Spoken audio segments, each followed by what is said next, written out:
கோடி பேர் பாதிக்கப்படக்கூடிய ஒரு விஷயம்னு நேற்று வீடியோலையும் சொன்னாங்க, நீங்க மேடையிலையும் சொன்னீங்க.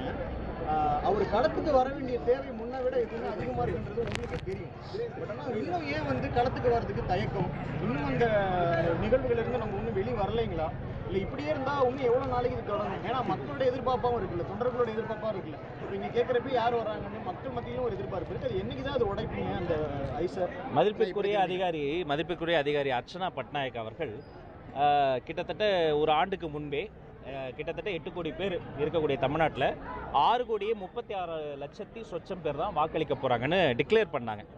அர்ச்சனா பட்நாயக் அவங்க சொன்ன டேட்டாவில் கூட ஃபுல்லாக போய் நான் ஸ்டடி பண்ணி பார்த்தப்ப 29 வயதுக்குட்பட்ட இளம் வாக்காளர்கள் மட்டுமே கிட்டத்தட்ட சற்றொப்ப 1.5 கோடி பேர் இருக்கிறாங்க.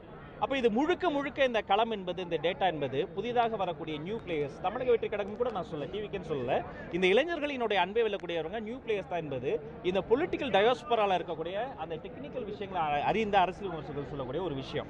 அப்போ அன்று தொடங்கி அதிதீவிரமாக 25 ஆண்டுகளில் இல்லாத வேகத்தில் இந்த எஸ்ஐஆரை கொண்டு வந்தது ஒன்றிய அரசு என்று சொன்னால், அதற்கு மறைமுகமாக அதை எதிர்ப்பதை போல எதிர்த்துட்டு சட்டமன்றத்தில் தீர்மானம் கூட போடாமல் நாங்கள் போராட்டம் பண்ணால் அதற்கு மறைமுகமாக அந்த ஒன்றிய அரசிற்கு ஒரு நட்புறவாக செயல்படக்கூடியது இங்கே இருக்கக்கூடிய மாநில அரசு.